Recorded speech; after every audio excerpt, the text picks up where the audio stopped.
Leo tunaomba maombi ya uponyaji. Tunaomba Mungu aguze miili yetu, alete afya na aturejeshe nguvu. Ikiwa unapitia maumivu, udhaifu au changamoto yoyote ya kiafya, maombi haya ni kwa ajili yako. Hebu tulia mbele za Mungu kwa imani, tukiamini kuwa yeye ni Mungu anayeponya na kurejesha. Na tuombe.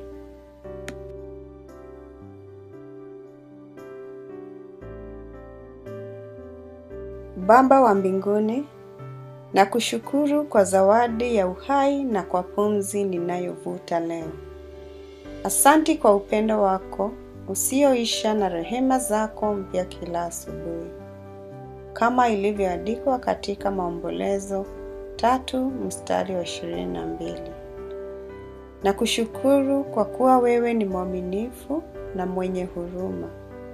Kama neno lako linavyosema katika Zaburi 103, wewe unasamehe dhambi zangu na unaponya magonjwa yangu yote. Leo ninakukumbuka na kukushukuru kwa wema wako. Sasa Bwana, ninakujia leo kwa unyenyekevu na imani.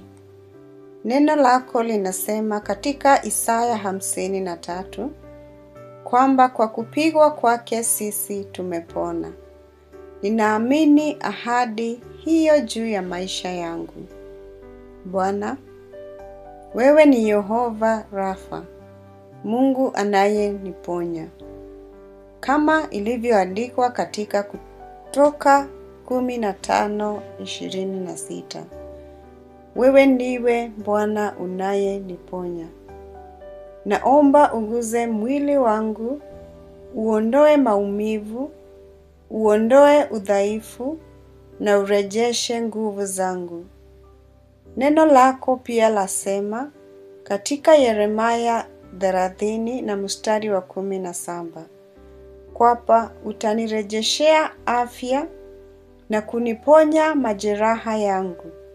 Bwana, nipe uponaji kamili, kimwili, kiakili na kiroho. Katika Zaburi 107, umeahidi kwamba unatuma neno lako la uponyaji. Tuma neno lako sasa katika maisha yangu na uponyaji wako utiririke ndani yangu.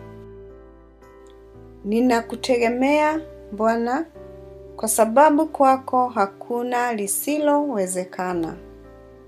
Naamini kuwa unaponya, unarejesha na unafanya mapya mambo yote.